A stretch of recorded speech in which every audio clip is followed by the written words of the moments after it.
Os Estados Unidos, a maior potência militar do planeta, especialistas na arte da guerra e orgulhosos por nunca terem sido invadidos por alguma nação estrangeira, correto? Bem, na verdade não. Embora os americanos não gostem de retratar isso, a verdade é que a terra deles não só já teve a sua capital tomada, como a própria Casa Branca, grande símbolo do poder presidencial, acabou sendo destruída nesse terrível processo. E digo mais a você, muito do que você hoje conhece como a residência original não passa de uma reconstrução dos escombros que sobraram. Ficou curioso para conhecer a guerra que todo americano evita falar, ainda mais que a própria guerra do Vietnã? Então assista esse vídeo até o final e, se gostar, deixa sua curtida e comentário. Quanto mais você participa, mais o YouTube recomendará o nosso conteúdo e mais vídeos conseguiremos trazer para o canal. Mas sem mais delongas, vamos ao que interessa. A Guerra de 1812, ou Guerra Anglo-Americana, ou ainda a Segunda Guerra de Independência dos Estados Unidos, começou com uma série de desgastes que levariam a um inevitável conflito entre esse país e a Grã-Bretanha. O primeiro deles começaria ainda em 1803, quando o Reino Unido, Rússia e Áustria formaram uma aliança para combater a expansão de Napoleão Bonaparte sobre a Europa. Depois do caos da Revolução Francesa, o novo governante trouxe estabilidade e conquistas territoriais significativas, o que evidentemente preocupava muitos europeus, especialmente os britânicos, que viam a sua hegemonia ameaçada e temiam a possibilidade de eles próprios, enquanto vizinhos os franceses, também serem invadidos. Uma guerra terrestre estava para eles fora de cogitação. Napoleão era um militar exímio e até então invencível. Restava aos ingleses usarem em seu favor a poderosa marinha que tinham à sua disposição, e a qual o próprio Bonaparte também temia. Se a França era uma potência terrestre, a Inglaterra sempre havia sido nos mares, isso era indiscutível. Assim, os britânicos aplicaram o famoso embargo aos portos dos franceses e dos seus aliados, o que visava principalmente vencer a guerra através do desgaste econômico e comercial. Se os inimigos ingleses não tivessem recursos, por mais fortes e inteligentes que fossem, acabariam inevitavelmente cedendo. Um dos grandes prejudicados nesse processo foram justamente os Estados Unidos. O país já vinha há algum tempo se tornando uma potência comercial, principalmente através da exportação de algodão e de outros materiais. O empecilho de comercializar com a França, que até então era uma grande aliada, teve consequências catastróficas para toda a economia americana. Como se não bastasse, 900 navios estadunidenses acabariam sendo confiscados pelos ingleses para que não conseguissem levar matéria-prima ao seu grande rival militar. É preciso ter em mente que, embora toda a Inglaterra evitasse entrar numa guerra aberta contra sua antiga colônia, ainda assim o país não deixaria que seus planos contra Napoleão fracassassem por causa disso. Alguns historiadores apontam corretamente que esse embargo também foi uma excelente oportunidade para os britânicos, que já estavam preocupados com a possível expansão marítima dos Estados Unidos e que até então não tinham pretextos ou motivos razoáveis para poder intervir nesse assunto. O bloqueio comercial aos franceses e a deterioração do comércio americano eliminava, assim, dois problemas de uma única vez. A princípio, o presidente Thomas Jefferson cumpriu com todas as medidas, pois queria evitar uma guerra onde o seu país provavelmente acabaria derrotado. No entanto, quando o presidente Madison assumiu seu posto, ele prontamente restabeleceu os vínculos comerciais com os franceses, o que criou ainda mais tensão entre o seu país e os britânicos. Mas não há como analisar a guerra apenas por isso, sem entender também todo o contexto interno dos Estados Unidos então.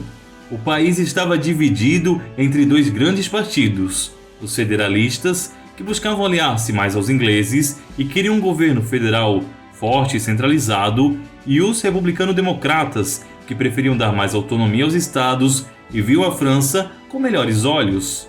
Embora Madison, enquanto republicano-democrata, ainda tivesse a maioria do Congresso, é certo que seus opositores federalistas contavam com considerável apoio no nordeste do país, na região conhecida como Nova Inglaterra, e que engloba os estados de Maine, Vermont, New Hampshire, Massachusetts, Connecticut e Rhode Island.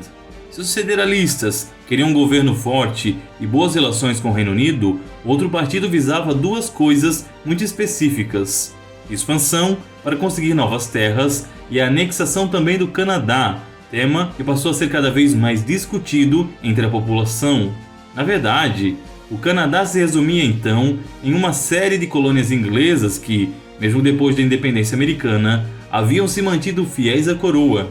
Para os Estados Unidos, essas colônias poderiam representar uma ameaça à sua própria soberania na América do Norte. As tensões se tornaram ainda mais fortes, com os boatos espalhados de que os ingleses estariam armando também os canadenses e as tribos locais de indígenas para que pudessem entrar em guerra contra os americanos. Com esses fatores se acumulando, em 1812, o Congresso e o Senado finalmente aprovariam uma declaração de guerra que foi sancionada e colocada em prática pelo presidente Madison. Os Estados Unidos invadiram as colônias canadenses. Madison estava confiante na vitória e esperava pouca resistência do país vizinho. No entanto, os canadenses, embora em número muito inferior, infligiram pesadas perdas aos americanos. Não bastasse essa série de campanhas fracassadas, os Estados Unidos ainda perderiam também a cidade de Detroit, que foi tomada pelos inimigos. O evento constituiu também uma das maiores humilhações militares da história americana, e talvez só tenha sido superado justamente pela queima da capital, que ocorreria durante essa mesma guerra. Já no mar, os americanos apresentavam uma resistência um pouco melhor. Conseguiam infligir algumas baixas à frota britânica e significativas vitórias foram alcançadas, sobretudo nos estados do sul, onde o futuro presidente, então general Andrew Jackson, se destacou por defender brilhantemente a cidade de New Orleans com a ajuda, veja só, de piratas. Mas de forma geral, os ingleses foram superiores em vários aspectos.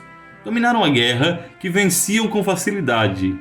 No entanto, não bastava para eles. Era preciso acabar com as pretensões americanas de anexar o Canadá e colocar limites no orgulho dessa nação recém-estabelecida. As forças canadenses marcharam contra a cidade de Washington, a capital do país. Na época, Washington não passava de um pântano e ainda estava sendo construída, mas os britânicos fizeram estragos suficientes para atrasá-la em décadas. O primeiro prédio a ser queimado foi o Capitólio, a sede do Congresso. Pinturas, vidros, o piso de madeira e 3.000 livros. Tudo acabou incinerado. Em seguida, as tropas marcharam para a Casa Branca, onde também destruíram a residência do presidente. Outras repartições públicas também tiveram esse azar. No entanto, nem o Capitólio e nem a Casa Branca foram totalmente liquidados, e mesmo com o atentado, pôde-se reerguer as duas construções. Madison e sua primeira-dama fugiram então às pressas de Washington. Uma das únicas obras que conseguiram levar foi o famoso retrato do presidente George Washington, que hoje se localiza junto ao Salão Oval da Casa Branca. A sorte dos americanos foi uma tempestade incontrolável que apagou o incêndio e fez os britânicos voltarem para os navios, de onde acabariam recuando devido aos estragos provocados pela chuva na sua frota. Algum tempo após o evento, a paz finalmente seria acordada entre os envolvidos e as terras tomadas pelo Canadá, em retaliação, acabariam também devolvidas. Até hoje se discute quais os reais interesses dos ingleses com a invasão a Washington. Eles queriam mesmo apenas passar uma lição? Ou, caso não tivesse ocorrido aquela tempestade, teriam dado continuidade ao seu avanço e talvez, só talvez, a geopolítica do mundo como conhecemos fosse totalmente diferente? Isso nunca saberemos. Por outro lado, e paradoxalmente falando, a guerra foi profundamente positiva no desenvolvimento da economia americana. Com a impossibilidade de importar itens, os Estados Unidos passaram a desenvolver uma poderosa indústria nacional, que perdura, evidentemente, até os dias de hoje. Outro reflexo está na perda do Canadá, que incentivou ainda mais a expansão para o oeste, configurando o país que hoje conhecemos. Mas uma coisa é fato: os Estados Unidos podem ser essa grande potência militar, mas já houve vários momentos vergonhosos e várias campanhas fracassadas em sua longa história. A Guerra de 1812, que culminaria na queima da capital, certamente é um deles. E se você gostou desse vídeo, curta e compartilhe com seus amigos, pois isso é muito importante para nós. E até o próximo programa, se Deus quiser.